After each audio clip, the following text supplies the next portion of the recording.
আল্লাহর হাবিব একদিন এক হাতে ধরলেন হযরতে ওমরকে, আর এক হাতে ধরলেন হযরতে আবু বকর সিদ্দিক রাদিয়াল্লাহু তাআলা আনহুকে। ধরে দুজনকে নিয়ে নবীজি মসজিদের দিকে রওনা হলেন, আর বলতে লাগলেন, রে বড়ই বুড়ি গ্রামের মানুষ, ও বেরকি হুজুর, মাজার সংলগ্ন ভাই বাবারা, আমার মা বোনেরা, আমার নবী বলেছেন, আজকে আমি যেইভাবে এক হাতে আবু বকরকে ধরেছি, আর এক হাতে যেমনি ওমরকে ধরেছি, আজকে এইভাবে ধরে মসজিদে প্রবেশ করেছি, কাল হাসরের দিন আমি দুইজনকে এইভাবে ধরে তাদেরকে নিয়ে জান্নাতে যাব। তাহলে আবু বকর সিদ্দিক রাদিয়াল্লাহু তাআলা আনহুকে পেয়ে আপনি খুশি না? আরো জোরে বলে। আজকে যে মাহফিলটা হইছে, এখানে মিলাদ হবে কিনা? জিকির তো ইচ্ছা মতো করলাম, কথা কাট না কেন? জিকির করে কে কে খুশি হয়েছে? দুই হাত তুলে দেখাইতে হবে তো আমারে, সোজা একদম স্ট্রংলি। নারায়ে তাকবীর, নারায়ে রিসালাত, পবিত্র ঈদ মিলাদুন নবী জিন্দাবাদ, জিন্দাবাদ। জোরে না মারহাবা, আরো জোরে। আপনাদেরকে আমি যত দেখছি ততই আমার মানে ভালো লাগতেছে, এটাই হলো প্রেম। সুবহানাল্লাহ বলেন না? আরো জোরে। আবু বকর সিদ্দিক রাদিয়াল্লাহু তাআলা আনহুকে পেয়ে আপনারা খুশি না? কথা বলেন না কেন খুশি না? আবু বকর সিদ্দিক রাদিয়াল্লাহু তাআলা আনহু তিনি জানিয়ে দিয়েছেন, নবীর প্রেমিকেরা, আজকে যদিও এটা ইসালে সওয়াবের মাহফিল, যদিও নাম দিয়েছেন ইসালে সওয়াবের মাহফিল, এখানে নবীর প্রেমের মিলাদ হবে, দাঁড়িয়ে কিয়াম হবে, সালাতু সালাম হবে, হবে কি হবে না? বন্ধু তোমরা সবাই শোনো গো, আমার আবু বকর জানিয়ে দিয়েছে যে এই মিলাদুন নবীতে 1 টাকা খরচ করবে নবীকে ভালোবেসে, সে আমি আবু বকরের সাথে জান্নাতে বন্ধু হয়ে থাকবে। আর জোরে বলেন না সুবহানাল্লাহ। বন্ধুরে আমার, ইসলামের চতুর্থ খলিফা হলো হযরতে আলী। হযরতে আলী রাদিয়াল্লাহু তাআলা আনহু তিনি বলে দিয়েছেন, হাদিস শরীফের মধ্যে এসেছে, আমার নবী বলেছেন, আনা মাদিনাতুল ইলম ওয়া আলিউন বাবুহা। আমার নবী বলেছেন, I am a city of education, the gate of that city is Ali. আমার নবী বলেছেন, আমি হলাম শিক্ষার শহর, আর সেই শহরের দরজা হলো আমার আলী। জুরজুরে সেই আলী কারামাল্লাহু তিনি জানিয়ে দিয়েছেন, এই যে মিলাদুন নবীতে আজকে ইসালে সওয়াবের মাহফিল, নবীর প্রেমে পড়েছো, আল্লাহর প্রেমে পড়েছো, বেরকি হুজুরের প্রেমে পড়ে তোমরা টাকা দিয়েছো, পয়সা দিয়েছো, সর্বোপরি আলোচনা শোনার জন্য দল বেঁধে এসেছো। তোমাদের এই পরিশ্রম, আশা, এটার ফজিলতের কোনো শেষ নেই, বরকতের কোনো শেষ নাই। তবে আমি বলে দেই, আল্লাহর হাবিব যেমনটি বলেছেন, হযরতে আলী রাদিয়াল্লাহু তাআলা আমাদেরকে বলে দিয়েছেন যে ওই ব্যক্তিটা যিনি মিলাদুন নবীতে 1 টাকা খরচ করবে, তার মৃত্যু হবে ঈমানের সাথে, এবং কাল কিয়ামতের দিন সে বিনা হিসাবে যাবে জান্নাতে। লাভ না লস এখানে আসলে? আর জোরে বলে। সবচেয়ে বেশি লাভবান আজকে যুবকরা, কারণ আল্লাহর কাছে যৌবন কালের ইবাদতটা বেশি পছন্দ। সুবহানাল্লাহ বলবেন না? আল্লাহর কাছে কোন আমলটা বেশি পছন্দ? যৌবন কাল, ইয়াং যারা যৌবন যুবক যুবতী তারা, তাদের আমার দিকে তাকান। পর্দার আড়ালে নিশ্চয়ই মা বোনেরাও আজকে আলোচনা শুনছে, কথা বলেন না কেন? শুনছে কিনা? পর্দার আড়ালে মা বোনের আলোচনা শুনছে কিনা? এখন মা বোনেরা বলবে, হুজুরি পুরুষ মানুষ, এই জন্য পুরুষদের ফয়সালাটা দিল, ঠিক কিনা? আমরা মহিলা মানুষ, আমাদের কি কোনো বরাদ্দ নাই? আছে গো মা, তোমাদের জন্য বড় নিয়ামত বরাদ্দ আছে। ওই বড় নিয়ামতটা কি? আমার নবী জানিয়ে দিয়েছেন, ফাতেমাতু সাইয়্যিদাতুন নিসাই আহলিল জান্নাহ। আমার নবী বলেছেন, mother Fatema is the leader of females in জান্নাহ। মা খাতুনে জান্নাত ফাতেমা পৃথিবীর সকল মুমিনা, তাদের সকল জান্নাতে সরদারিনী হবে। জোরে জোরে বলেন সুবহানাল্লাহ। আর জোরে বলেন না সুবহানাল্লাহ। আলহামদুলিল্লাহ বলেন। আচ্ছা, আপনাকে কথা বলেন তো, আপনারা কি দেখছেন নি কোন মাহফিলে এই পর্যন্ত শুরুতে এত লম্বা জিকির করতে কোন হুজুর দেখছেন? আমার জীবনেও আমি এত লম্বা জিকির করিনি, আজকে ফার্স্ট টাইম এত লম্বা জিকির করেছি।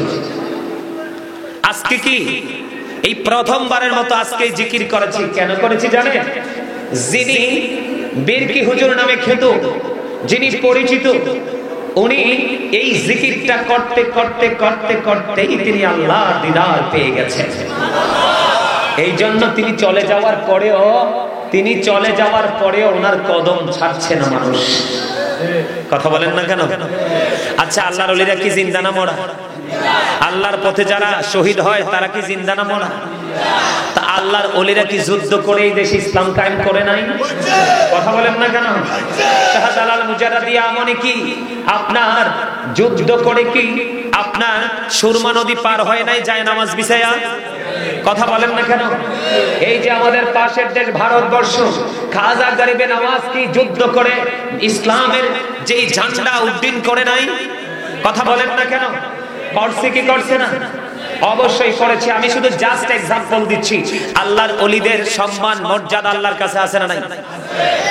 হাদিস শরীফের মধ্যে এসেছে বন্ধু, আমি আপনাদেরকে একটুখানি মেসেজ দিব বন্ধু। হাদিস শরীফের মধ্যে এসেছে আমাদের মধ্যে অনেক সুস্থ সূক্ষ্ম মস্তিষ্কের আল্লাহর ওলি আছে, আছে না নাই? তাদের জামাটা সুন্দর, তাদের পাগড়িটা সুন্দর, তাদের সব কিছু সুন্দর, তারা সুস্থ মানুষ।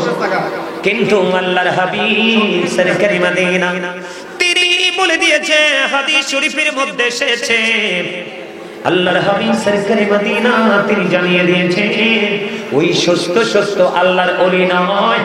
তোমরা দেখবা তোমাদের মধ্যে দুলাবালিতে দোষর এমন কিছু পাগল শুয়ে রে। কখনো দেখবা বাজারের একবারে লোকাল প্লেসে, কখনো দেখবা তোমার বাড়ির আঙিনায় একবারে লোকাল প্লেসে, কখনো দেখবা তুমি রেল স্টেশনের একেবারে লোকাল প্লেসে। এমন জায়গায় দেখবা দুলাবালিতে দোষর গাঠরি আছে সঙ্গে। এমন মানুষগুলো তোমরা দেখতে পাবা, এদের সাথে আমি আল্লাহর এমন প্রেমের ডুরি লাগাইছে। অনেক সময় দেখা যায় সুস্থ মস্তিষ্কের যে আল্লাহর ওলি তোমরা দেখো, ওর কাছে যখন যাও দোয়াটা কবুল হয় না। কি হয় না?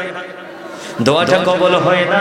ওই রাস্তার পাশের দুলাবালিতে দূষণ ময়লাযুক্ত ফকির যখন আমি আল্লাহর কাছে দরখাস্তটা করে, আমি আল্লাহ একটা সেকেন্ডের জন্য তার দরখাস্তটা ফিরাই না, সঙ্গে সঙ্গে তার দরখাস্ত আমি কবুল করে নিই। জোরে জোরে বলেন না সুবহানাল্লাহ। আমি কি আল্লাহর ওলিদেরকে নিয়ে একটু আলোচনা করব? যেহেতু আল্লাহর ওলির দরবারে আসছে, একটু আল্লাহর ওলিদেরকে নিয়ে কথা বলা লাগে না? এখন তো আমাদের দেশে অনেক মৌলবী বের হয়েছে, আল্লাহর ওলিদের অস্তিত্বকে মানতেই চায় না। আছে না নাই? আপনারা দেখেন কি দেখেন না? আপনারা বলেন এই বাংলাদেশের জমিন ইসলামের ঝান্ডাটা তুলেছে কে? আল্লাহর ওলিরা। হ্যাঁ, আমি মানছি কিছু ভণ্ড তো আছে, আছে না? আপনাদের এই সমাজে বড়মুড়ি গ্রামের সবাই কি শিক্ষিত? সবাই কি জ্ঞানী? সবাই কি কর্মজীবী? কথা বলেন না। সবাই কি সুস্থ? সবাই কি কর্মদক্ষতা আছে? সবাই কি সুন্দর? সবাই কি স্বাস্থ্য? তো প্রত্যেকটা জায়গায় কিন্তু নেগেটিভ পজিটিভ আছে, ভালো মন্দ আছে। আমি একজন মন্দের জন্য কিন্তু এই পুরো টিমকে আমি কলঙ্কিত করতে পারি।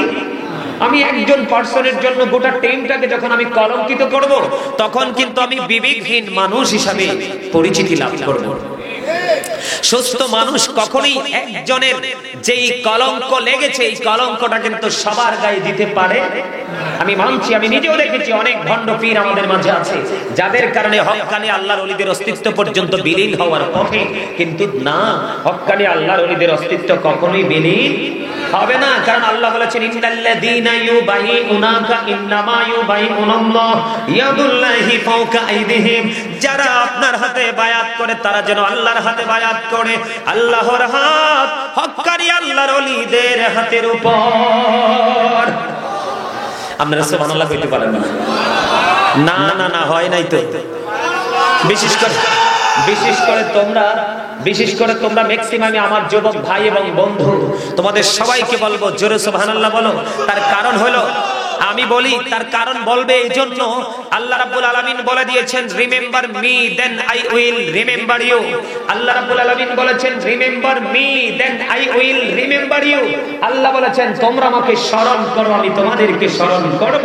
আল্লাহ বলেছেন ফাযকুরুনি আযকুরুকুম ওয়াশকুরুনি ওয়ালা তাকফুরুন। আল্লাহ বলেছেন তোমরা আমার জিকির করো আমি তোমাদের জিকির করব। তোমরা আল্লাহর প্রতি কৃতজ্ঞ হও অকৃতজ্ঞ। তখন আপনি যদি বাড়ি বানান ইঞ্জিনিয়ারের কাছে যেতে হবে না? কথা বলেন। আপনি যখন ইঞ্জিনিয়ার থেকে ড্রয়িংটা নিয়ে আসলেন, এখন আপনার বাড়ি বানানোর জন্য কি একজন আপনার কন্ট্রাক্টর লাগবে না? কনস্ট্রাকশন মিস্ত্রি লাগবে না? অবশ্যই লাগবে। ঠিক তদ্রুপ আপনি যদি আল্লাহর ওলি হতে চান আল্লাহ ওয়ালাদের কাছে যেতেই হবে, মাস্ট বি। এটা কি অস্বীকার করার কোনো সুযোগ আছে? কথা বলেন না কেন? হ্যাঁ, আজকে আমি টিভিতে দেখেছি, সম্ভবত নিউজ 24 এ দেখেছি দুপুর বেলা। আজকে দুপুর বেলা দেখেছি একজন ডক্টর, একজন বৈজ্ঞানিক, একজন অ্যাস্ট্রোনমার, একজন গবেষক, তিনি কোরআনের ভোল ধরতে কোরআন নিয়ে রিসার্চ শুরু করেছেন, খ্রিস্টান, যার নাম হচ্ছে গ্যারি মিলার। তার নাম কি? Miller, Gary Miller. আমি দেখেছি হেডলাইন ইংলিশে তার নামটা দিয়েছে। সে যতই কোরআনের পৃষ্ঠা উল্টাচ্ছে, সে আল্লাহর ভুল কিভাবে ধরবে? সে যতই কোরআনের পৃষ্ঠা উল্টাচ্ছে ততই কোরআন তাকে চ্যালেঞ্জ ছড়ে দিচ্ছে। দেখতে দেখতে দেখতে দেখতে দেখতে দেখতে যে যতই কোরআনের ভিতরে ঢুকছে ততই দেখছে কোরআন তাকে চ্যালেঞ্জ করছে। কোরআন তার সাথে মোকাবেলা করার জন্য প্রস্তুত 100%। এটা ওই গ্যারি মিলার কি বুঝিয়ে দিয়েছে। তখন গ্যারি মিলার ছিলেন একজন খ্রিস্টান, সে এখনো আছে, সে হলো খ্রিস্টান। সে কি করেছে? তখন এই কোরআন যখন দেখছে যে কোরআন তাকে একটার পর একটা চ্যালেঞ্জ তীরের মতো নিক্ষেপ করছে, তখন সে দেখছে এটাকে ওভারটেক করার কোনো সুযোগ নেই। কারণ the holy Quran, Al Quran the ultimate miracle, the ultimate miracle 19 of the holy Quran. কোরআন শুধু ধর্মগ্রন্থই নয়, প্রাচুর্যপূর্ণ বিজ্ঞানের এক মহোৎসব, সাক্ষী এই বিজ্ঞানময় কোরআন। আওয়াজ করে বলেন না সুবহানাল্লাহ। কথা কি বুঝে আসে?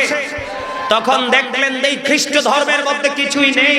এই খ্রিস্ট ধর্ম তাকে নিয়ে যাবে, আল্লাহ যে বলেছেন ওই দাখিল কাফিরিন, আল্লাহ রাব্বুল আলামিন যে বলেছে বেঈমান কাফেরদের জন্য আল্লাহ রাব্বুল আলামিন জাহান্নাম বরাদ্দ করে রেখেছে। এখন এই গ্যারি মিলার কোরআনের কিছু অংশ দেখে সেই ইসলাম ধর্ম গ্রহণ করে মুসলমান হয়ে গেছে। আর যারা বলেন না সুবহানাল্লাহ। দুর্ভাগ্যজনক হলেও সত্য, আমরা মুসলমান নিজেকে দাবি করি কিন্তু মুসলমানের অস্তিত্বকে স্বীকার করতে চাই না। কথা বলেন, আসলে কি আমি বানিয়ে বলছি কথাটা নাকি আসলে বাস্তব? এই এমন লাগবে না, মনে কিছু করতে হইবে না, মুই এই ঠিক আছে আলহামদুলিল্লাহ। আরে বরিশালের এক লাইন কইছি, আপনারা একটু হাসি দিতে আসতে পারেন না? মুই যে কষ্ট হইরা চললাইছি এইয়া মনু কেউর কইয়ে বুঝাইতে আর মনা মুই আন কি আর মুয়াজ কি করব না, মুই নাই না, মুই চললে বাড়ি চললে যাব। হ্যাঁ, ওয়াজের পক্ষে কে? কথা বলেন, ওয়াজের পক্ষে কে? আরো জোরে বলেন না। আমার একটা কথা শুনবেন আপনারা সবাই। সবাই আপনাদের ফাঁকে ফাঁকে যে জায়গাগুলো আছে এগুলো ফিল আপ করতে হবে সামনে। এই যে দেখেন পিছনের অবস্থা ভালো না। এই ভাইয়ের আমার, বাবার আমার, চাচতো ভাই, জ্যাঠাতো ভাই, ম্যাক্সিমাম স্টুডেন্ট তোমরা যারা, ম্যাক্সিমামে তোমরা আমার ছাত্রদের বয়স, সবাইকে বলছি এই তো মাশাআল্লাহ, আসো ভাই সামনে চলে আসো, আসো আসো। ওই যে পিছনের লোকগুলোকে জায়গা দিতে হবে তো। আর এই সুযোগে যারা যারা বের হওয়ার বের হয়ে যায়, ঠিক আছে না? এই লাড়ার সময় যারা যারা যাওয়ার চলে যায়। তবে এই জায়গাটা, এই পাশটা কিন্তু 100% ঠিক আছে। তারপরে বলছি এই যে ফাঁকে ফাঁকে জায়গাগুলো আছে সামনে চলে আসেন, কারণ সবাই আজকে আল্লাহ রাসূল এই জান্নাতের বাগান এবং বেরকি হুজুরের মেহমান। কথা বলেন না কেন? এই সবাই কি আল্লাহর ওলির মেহমান না? আরে যারা বলেন মেহমান কি না? আমরাও মেহমান। সবাইকে বলছি সামনে খালি থাকলে প্লিজ আপনারা সবাই সামনে চলে আসেন। আর এই সুযোগে যাওয়ার যারা চলে যান। হ্যাঁ আলহামদুলিল্লাহ বলেন না আরো জোরে। ওইছে না, এক খাবারে লবণ না দিলে খাইতে পারবেন কেন? মজা হইতো না। তো মজা না হইলে তো খাওয়াও যায় না। যায় যায় না। ঠিক তেমনি আল্লাহ আল্লাহ রাসূলের প্রেমিক যদি আপনি হতে না পারেন, আপনার কাছে আমল কোনোদিন মজা লাগবে না।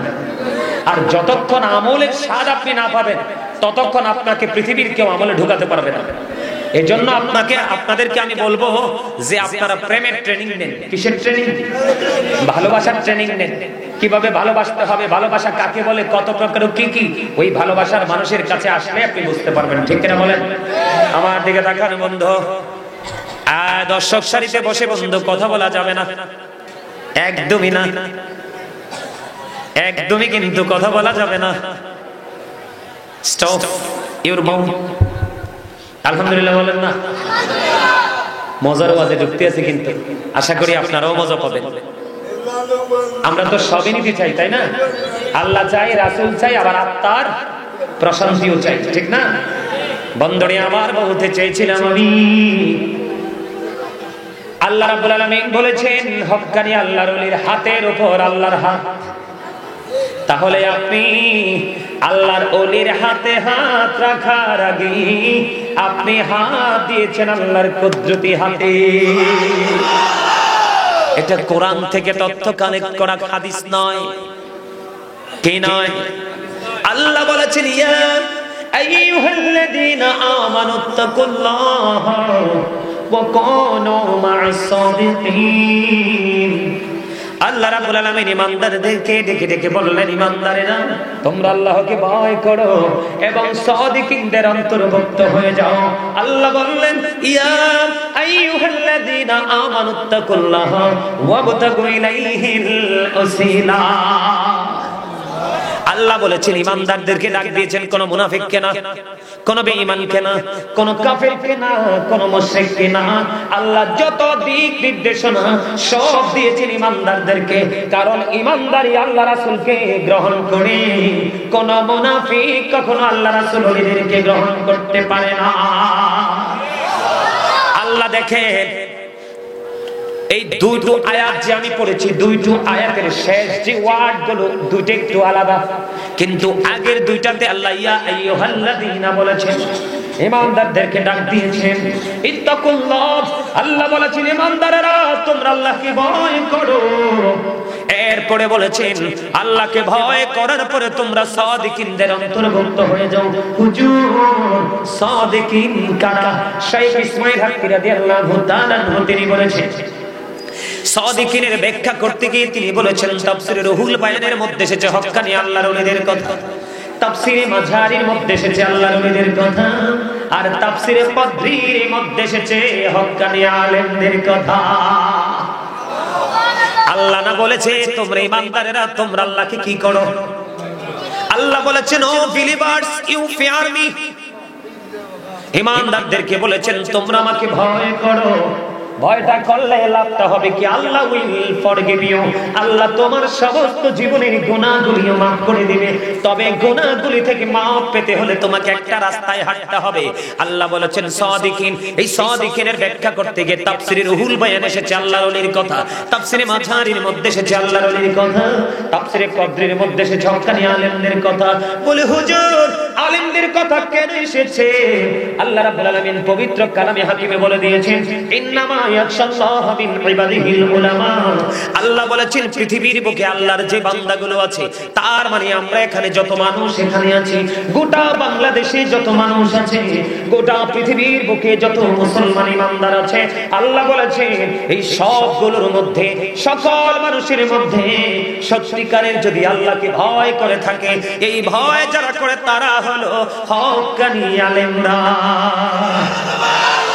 এই ওয়াজ করতে কে? কথা বলেন না? আল্লাহ বলতে পারেন না? বলেন না আল্লাহ। আরো জোরে বলেন আল্লাহ। আল্লাহ আল্লাহ আপনাকে আমাকে জবান দিছে এই জিকিরটা করার জন্য। দেখেন না অনেকে বোবা, কিছু কইতে পারে না, আর আপনি আমি সব বলতে পারি। জবান তো আল্লাহ দিয়েছে। আল্লাহ বলেছেন remember me then I will remember you. তোমরা আমাকে স্মরণ করো, আমি তোমাদেরকে স্মরণ করব। কোন কন্ডিশনে করব? আল্লাহ বলেছেন ইয়া আইয়ুহাল্লাযীনা আমানুযকুরুল্লাহা যিকরান কাসীরা ওয়াসাব্বিহুহু বুকরাতাও ওয়াসীলা। আল্লাহ বলেছেন ইমানদারগণ তোমরা বেশি বেশি করে আল্লাহর জিকির করো, সকাল থেকে সন্ধ্যা আল্লাহর পবিত্রতা ঘোষণা করো। কেমন করে করব?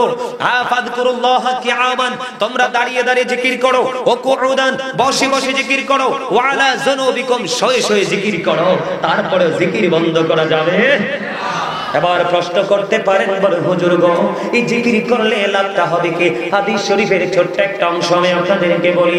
আল্লাহর হাবিব জানিয়ে দিয়েছেন, পৃথিবীর বুকে কেউ যদি এমন জান্নাতের বাগানে বসে যদি বন্ধু কেউ জিকির করে, আল্লাহ কথা দিয়েছেন, হাবিব আপনি জানিয়ে দেন আপনার উম্মতগুলোকে, আমার বান্দাগুলোকে, সে যেই জলসায় বসে জিকির করে গো, তার চাইতে উত্তম জলসায় বসে বসে আমি আল্লাহ আমার বান্দার জিকির করি। আমার ওয়াজ মনে হয় বুঝেন নাই আপনারা। তার মানে আপনি আমি এখানে জিকির করছি কিনা? জিকির হলো আরবি শব্দ, বাংলাতে বলা হয় স্মরণ, ইংলিশে এটাকে বলা হয় রিমেম্বার। আমরা যা বলছি, সুবহানাল্লাহ বলছেন জিকির, আলহামদুলিল্লাহ বলছেন জিকির, আল্লাহু আকবার বলছেন জিকির, লা ইলাহা ইল্লাল্লাহ বলছেন জিকির। এই যে সাদ্দাম এবং ওই যে আমার অনেকগুলো যুবক ভাই একটা একটা করে জান্নাতের বাগানের দিকে মানুষকে ডেকে ডেকে ঢোকাচ্ছে, এটাও বন্ধু জিকির। আর জোরে বলেন না সুবহানাল্লাহ, আর জোরে বলেন সুবহানাল্লাহ। এই যে একটু আগে আমি বললাম, যদি তোমার ভালো না লাগে তুমি সোজা বাড়ি চলে যাও, ঘুমাও। এই যে আমি তাকে এখানে ডিস্টার্ব করা থেকে তাকে আমি বারণ করলাম, কি করলাম? তুমি ডিস্টার্ব যদি করার খেয়াল থেকে তুমি আউট হয়ে যাও, আউট অফ সাইট, ঠিক কিনা? এই যে বারণ করেছি এটাও জিকির। এই যে আমরা নামাজ পড়তেছি এটাও জিকির, হজ করতে যাই ওইটাও জিকির। জিকির মানে কিটা বুঝতে হবে আপনাকে। আল্লাহর শরণ, রাসূলের শরণ, দুইজনেরই জিকির।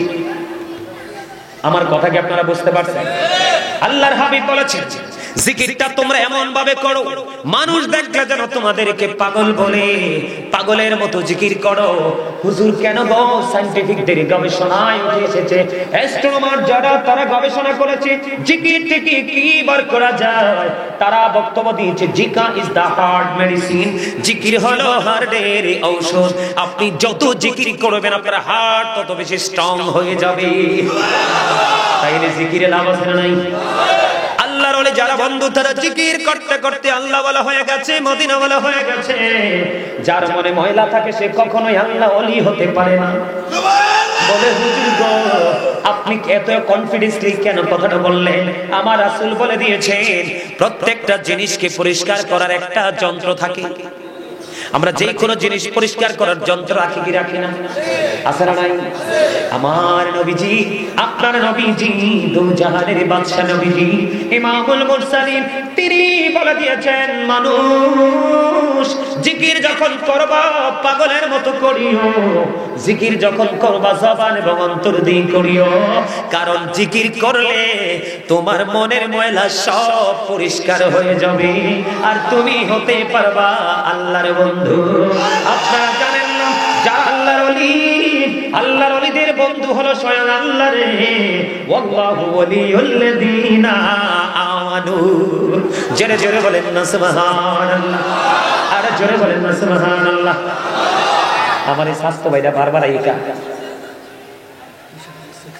ও এক কানা ধন্যবাদ আর দুঃখ বুঝার লাই। আপনারা এইটাও কইছি হাসনের লাইনে আই কি নোয়াখালী।